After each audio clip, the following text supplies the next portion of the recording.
Hey, here we are. Just barely. Back in the land of striving for just exactly perfect. I had a little bit of a technical problem, just barely made it on the air, but man, oh man, oh man, that bird song. Whew! Oh my God. That double time section and what everybody was doing with that rhythm. And of course, we rave about Jeff and John all the time, but then you listen to what Bobby was playing against that, and the bass lines O'Teal was churning out, and the drummers were just completely in the pocket. Man, yes. This band is surprising us every single night, and that's what we always delight in with this music. Have been doing that for more than 50 years, and it just keeps on coming. Oh boy. I could hardly be happier. Why don't we bring Jesse in so we can rave about it together? We're going to have our special guest this evening is Jesse Jarnow, the co-host of the good old Grateful Dead cast, which if you don't know about, you should go subscribe to immediately. It's fucking awesome. He's also the author of Heads, a biography of psychedelic America. Wasn't That a Time? The Weavers, the Blacklist, and the Battle for the Soul of America. And Big Day Coming, Yo La Tengo and the Rise of Indie Rock. He is currently researching an alternative history of music told through gray area recordings, you know what I mean? And can be heard every Monday from 9 to midnight on Jersey City freeform radio station WFMU. And not only that, he's a wonderful human being. Please welcome Jesse Jarnow to our screen. Hey! Hey guys, hey Gare, hey David, nice to see you. Hey man, great to see you, man. Oh man, that bird song. Can we get going with that? Yeah. Oh, you said it. That double time section that they burst into is just beautiful, and it there's a spot in there where O'Teal started playing kind of like, I don't know, ARU style. Oh, you know, the sort of fast, jazzy O'Teal Burbridge style bass that you don't necessarily associate with a slow floating bird song. But then there it was.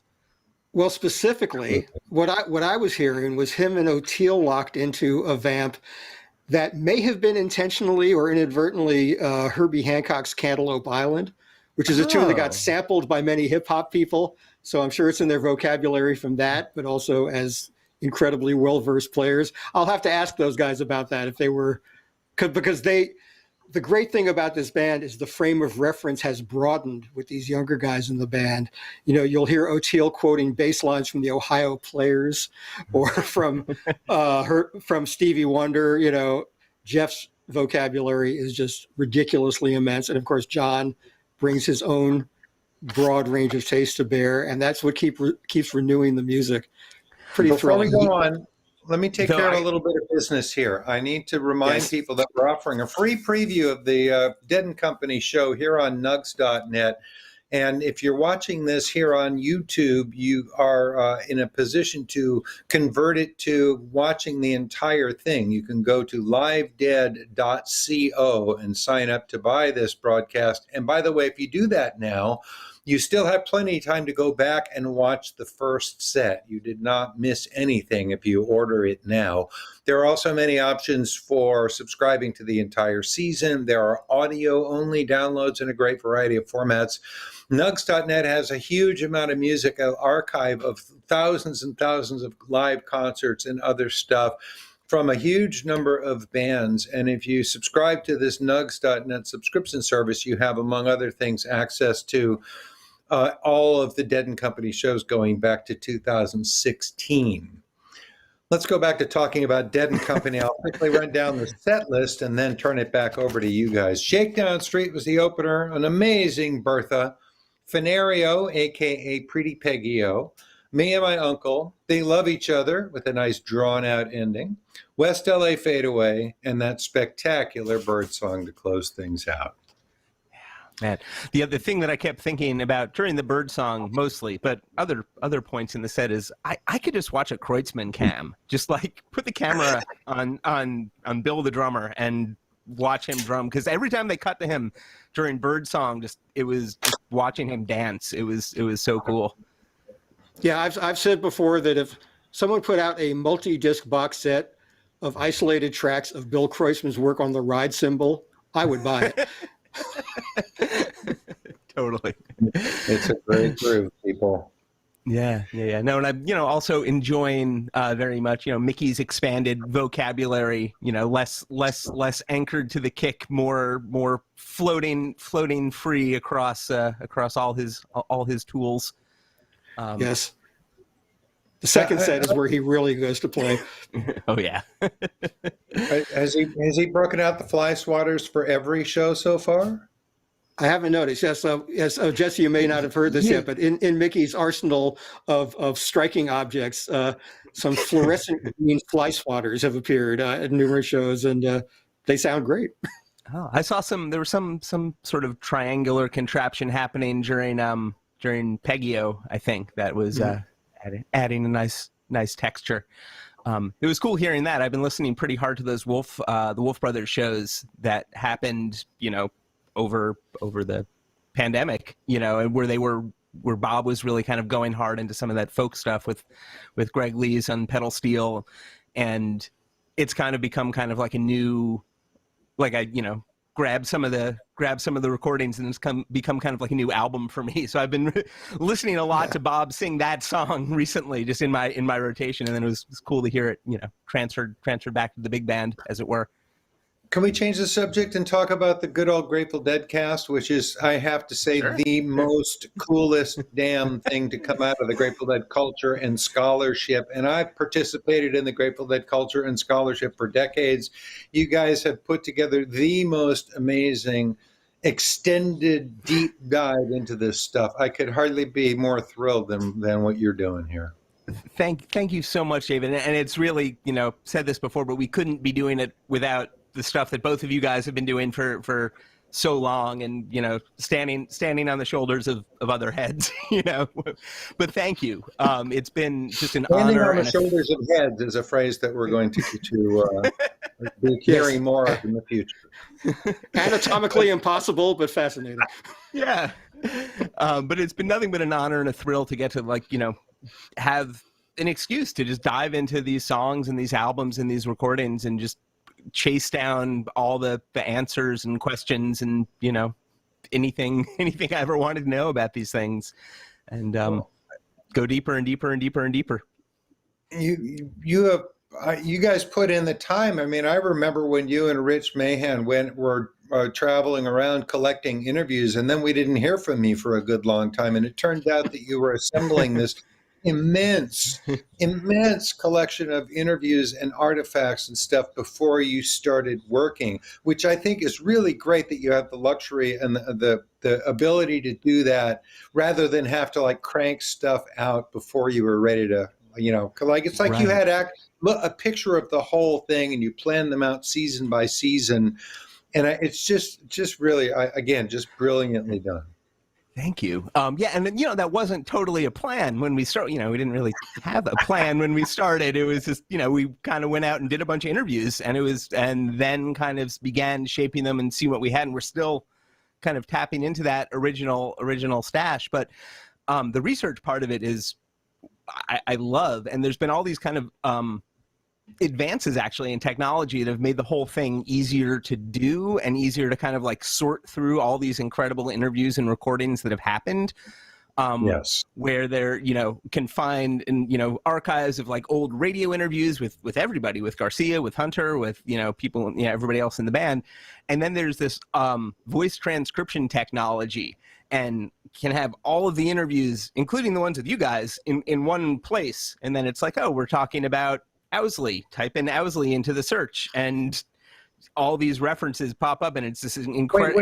Wait! It searches audio files. Yeah, it's amazing. Wow. It transcribes them, and then you can drop into wherever you want in the transcription, and it's not 100% perfect, and you get some pretty funny auto transcript errors, but it's close enough to be searchable and functional like that, and it's life-changing. And go ahead, Gary. Well, another incredible feature of the Deadcast was because it was something with the official blessing of the folks at Rhino and the Grateful Dead organization. you had access to stuff in the Grateful Dead vault, outtakes and, individual stems of the recordings. And, you had these two amazing audio detectives diving in there and finding things that no one even knew existed anymore, or had been not heard in decades at least. So tell me more about that. Yeah, I mean, for Working Man's Dead and American Beauty, especially, Mike Johnson and Brian Kehoe really went deep into the original tapes and found tapes that never circulated, which is crazy in Grateful Dead land. But a whole alternate version of American Beauty, like demos for it that give this different picture of the way the album evolved, as well as this, false start for the album where they actually went and multi-tracked, almost half of the songs, then kind of scrapped it and started over. And Brian had the multi-tracks and was able to, for a couple of the songs, like go through piece by piece and say, oh, this is how the piano was mic'd. Oh, here's an overdub. Here's a guitar part that was on, that they tracked live but removed from the final version of the song. So you really get this picture of really nuanced work. I think American, and this is talking about American Beauty and Working Man's Dead, which, are kind of remembered as the Dead's simple folky albums. That's another example of the technological advancements. So remember on Anthem to Beauty, part of that was going to Wally Heider's with Stephen Barncart and putting the 2-inch tape up and cycling through the tape and stuff. Well, that's no longer required because the 2-inch tape was transferred into the digital domain. So you have random access to any moment. It's so much easier to get into every corner of the archive in every format now than it used to be. I mean, you could, a few years ago, I listened to like several hundred versions of Dark Star because there they are on the archive. You just dial it up and there they are. It's pretty amazing. But none of that is to diminish the tremendous creative work that you guys put into doing the show. Yeah. Writing it, voicing it, organizing it. Yeah. Also sounds really fun to go to Wally Heider's and listen to the multi-tracks with Stephen Barncart. Sometimes those old technologies, led to cool things. But yeah, it's been just the ability even just to jump from song version to song version through archive, through tape collecting, through all this stuff is incredible. And just see the way these grooves changed and evolved. I was thinking about that during Bertha. During that last set, because that's a song that's got a really not necessarily a simple groove. There's the Dead have attacked that groove in so many different ways over the last half century, and you can really kind of get lost in it. It's depending who you're listening to and at what time in it. So it's always fun to see sort of how that's shaped. But this another project of mine has been a listening project, which is fed into the Deadcast, but isn't part of the Deadcast, where I've been trying to go through every show and hear how things evolve and hear how hear how those attacks on the grooves change over time. And it's cool to see it continue to evolve with that. You mentioned your listening project. You're talking about the fact that on Twitter you re-experienced the Grateful Dead concert of 50 years ago on this date. Yeah, or experience it for the first time. Let's tell people about that, because you have a somewhat obscure. What is the source of your Twitter handle, Borgwick? Bushwick. I used to live in a neighborhood called Bushwick, and that was a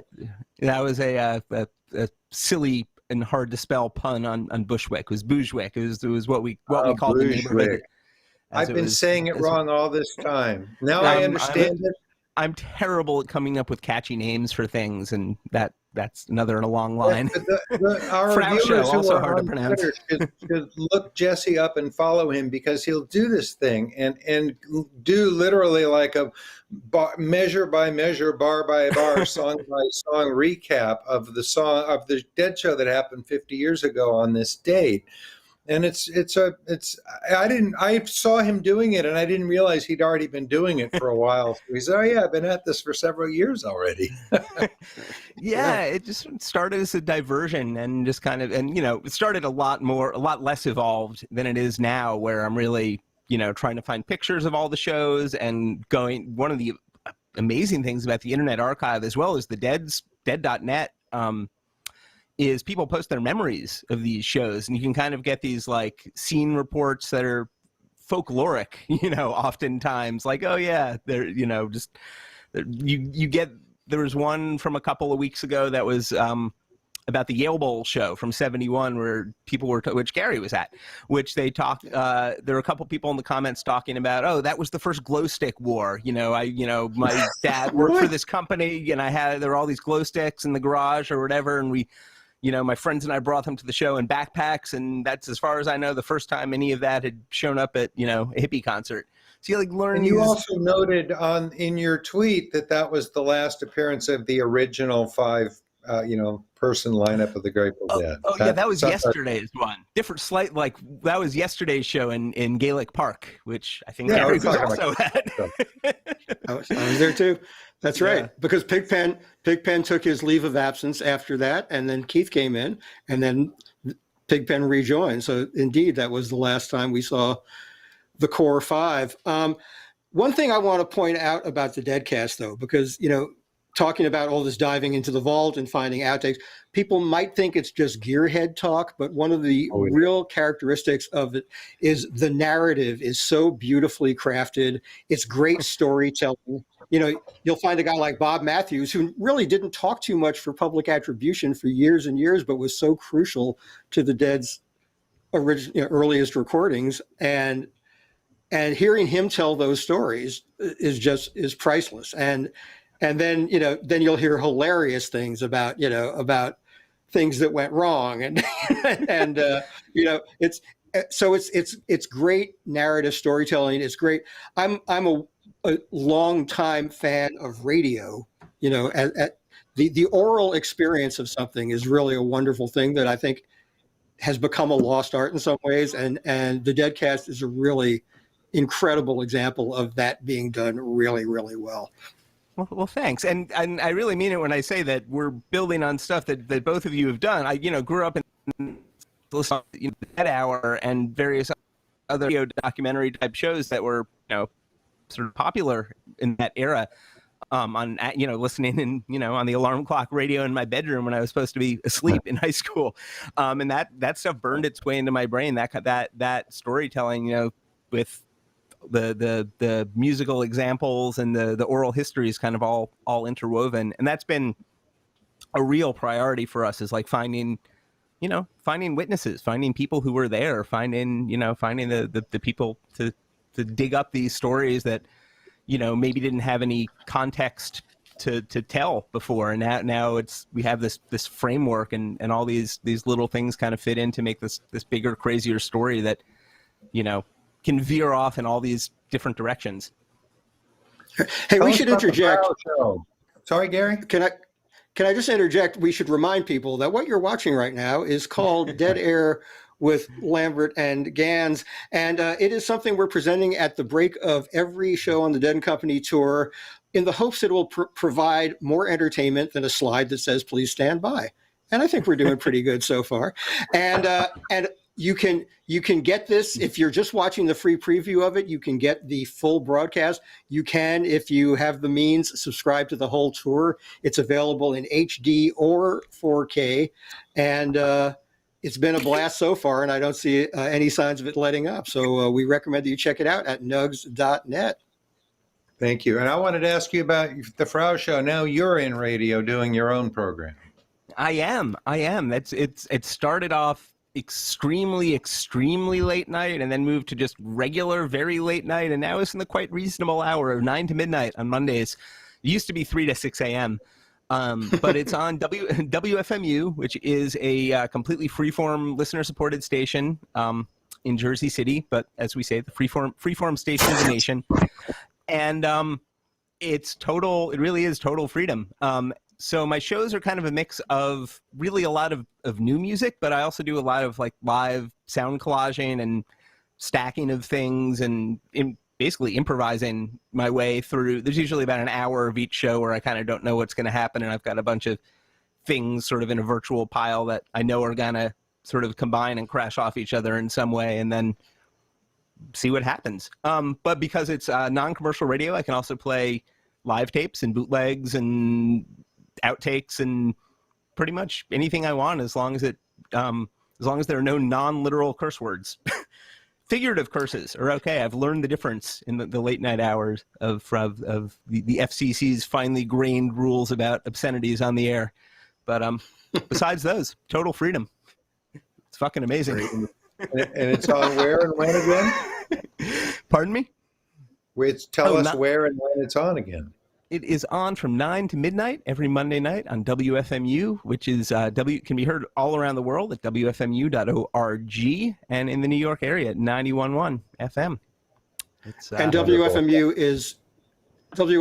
is a national frickin' treasure, one of the greatest radio stations anywhere, truly adhering to the ideals of freeform radio, and absolutely a joy to listen to. Great programming all day long, every day. So I urge you to check it out and support your community radio stations everywhere, please. Yeah, whatever your local is, they could use the love for sure.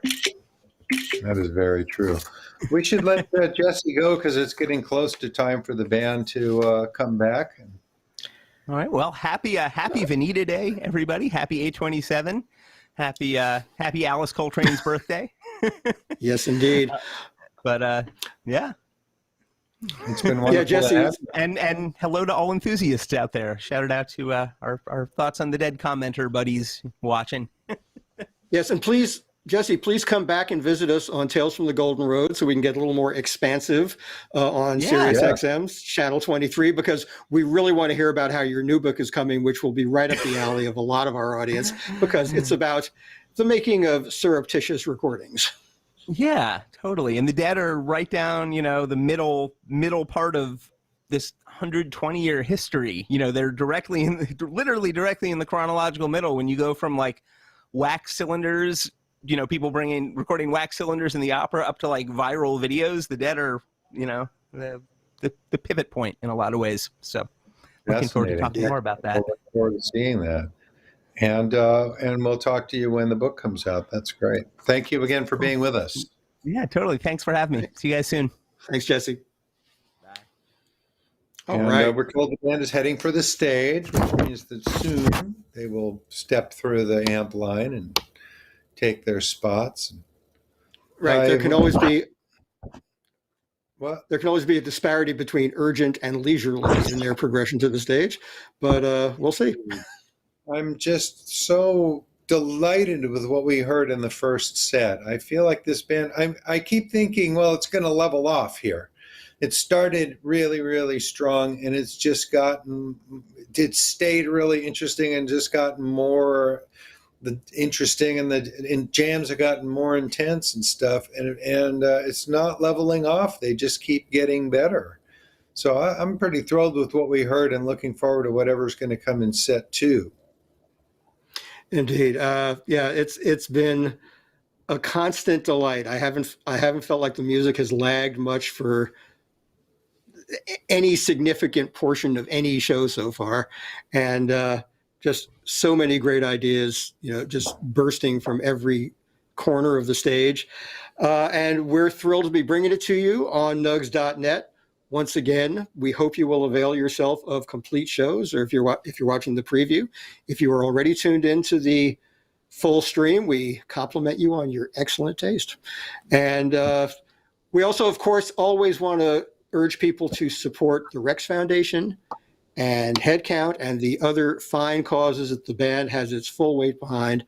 You can go to their respective websites to check out all the good works they're doing. And I guess we're in that moment. We're in that moment of suspended animation. We're filling time, but that's okay, because there's so much to say about this band, man. I'm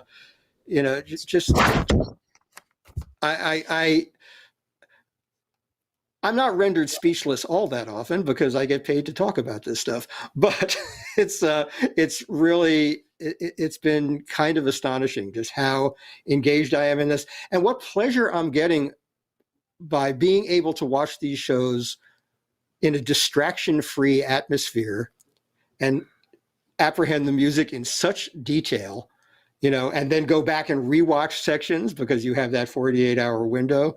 This is a pretty sweet deal, if I do say so myself. I was one of those guys at the show that would like hold still and pay attention to the music. I wasn't so much dancing in the hallway kind of guy. So this is like, the perfect way to take in a concert in that respect. I missed the schmoozing with people before and between sets and all that stuff, but man, being able to watch it and listen to it so clearly at home with the chemicals of my choice and the companions of my choice, it's a pretty cool way to do this thing, I must say. I look forward to being out in crowds again when it is safe. But I'm very happy Indeed. with this alternative now. And also, by the way, there are audio-only packages for nugs.net, and there's also a new Sirius XM Platinum package that includes access to portions of the nugs.net library. So if you want to get into Sirius XM, tune into the Grateful Dead channel on Sunday afternoons from 4 to 6 p.m. Eastern for our show, Tales from the Golden Road. You can also get a package that allows you access to the nugs.net library, and we're told that almost everybody's on stage. I said last one on deck I think that means the whole band is on stage. There's generally a little huddle before they go back out on stage. We're waiting for that magical word, lights, which does not mean a request for that Journey song. What it means is that the house lights are down and the band is ready to play again. So that should be coming any second now if the band is indeed all on stage. And just looking forward to this second set. If it continues the momentum of the first and the momentum of the tour so far, we're all in for some bliss. We are.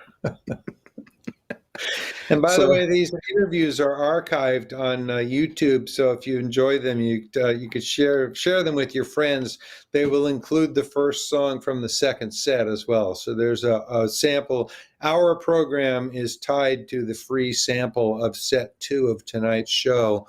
And the entire tour's worth of these interviews will be archived permanently. And we're pretty proud of some of the conversations we've had so far. So we'll be happy that they're available ongoing.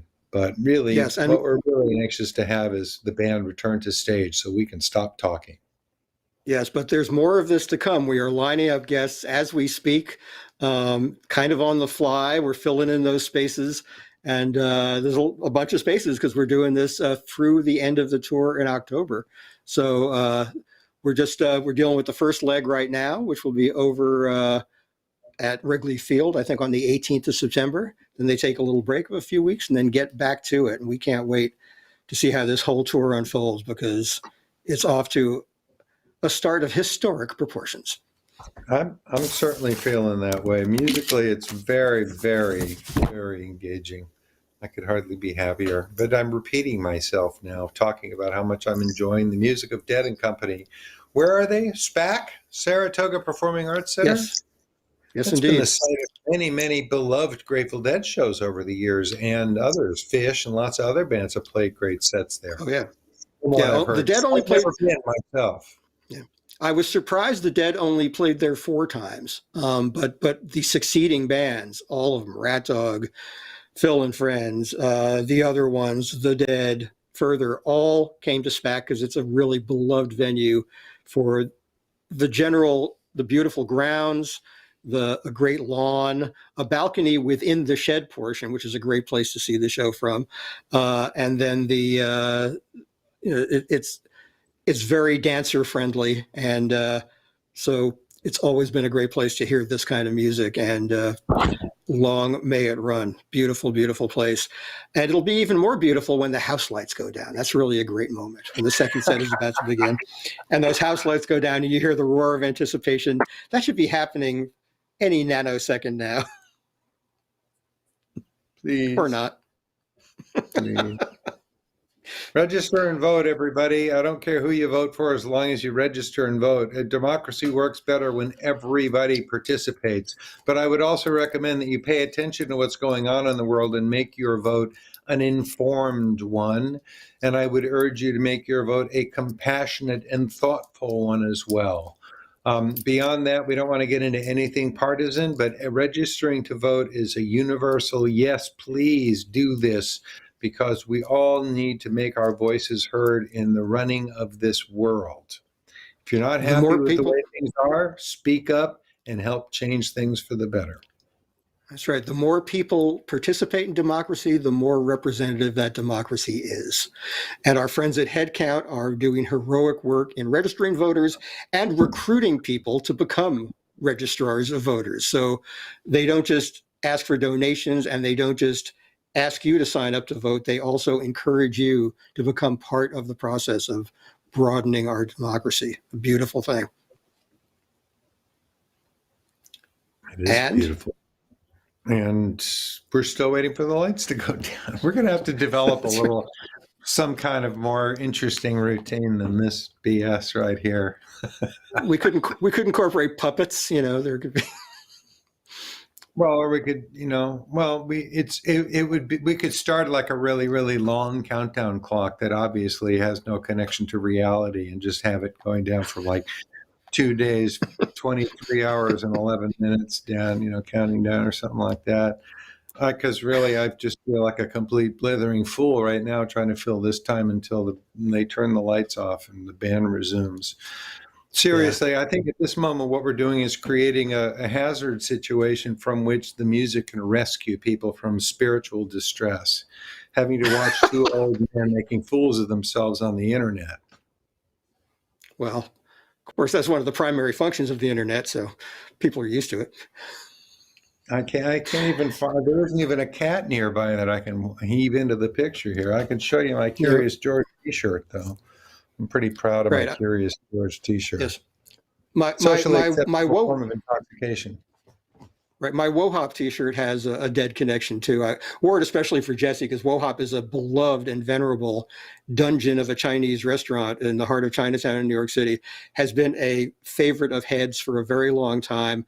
For most of its history, it's been open either all night or till 4 a.m. So it was a great post-show hang after Madison Square Garden shows and all that. They are now on truncated hours because of obvious reasons, but we hope they get back to that late night thing because WoHop is the bomb. There was a place everybody used to go to when Jerry played the Warfield, Toulon. I never went there, but everybody talked about that place. Was it good or was it a terrible place? Toulon was Vietnamese. It was a total greasy spoon. Lights! Hey, see you next time. Sorry to...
Song is singing along. Clock on the wall says it's time. time ago. I got plans and I got prayers for you. I tell you exactly what we're all gonna do, yeah. Get in the groove and let the good times roll. We're gonna stay here till we soothe our soul. If it takes all night long. Come on and let the good times roll. We're gonna stay here till we soothe our soul. If it takes all night long.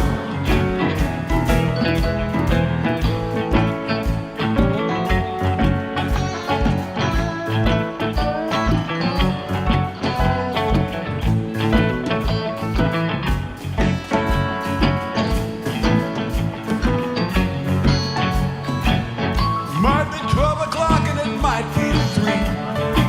Time doesn't mean that much to me.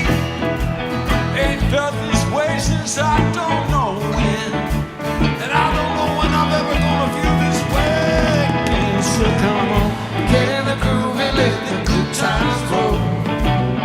We're gonna stay here till we soothe our soul. If it takes all night long. Come on and let the good times roll. We're gonna stay here till we soothe our soul. If it takes all night long.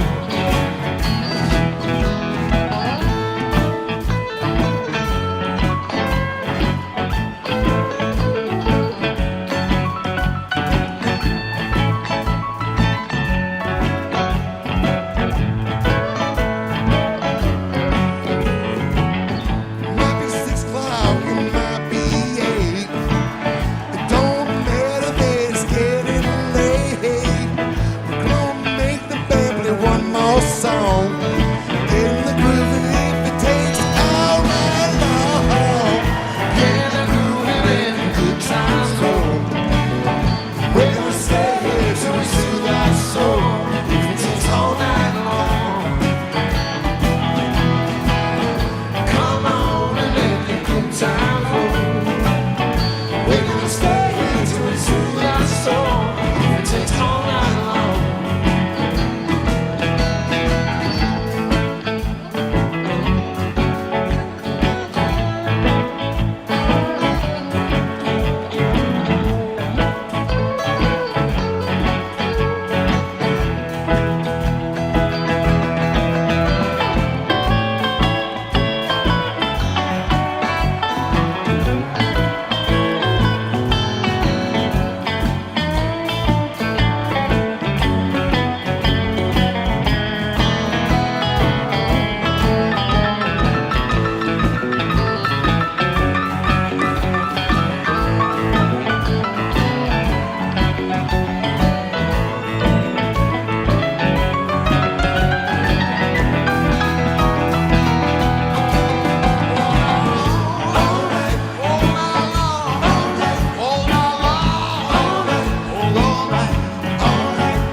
Get in the groove and let the good times roll. We're gonna stay here till we soothe our soul. If it takes all night long.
everybody playing in the heart of gold band, heart of gold band.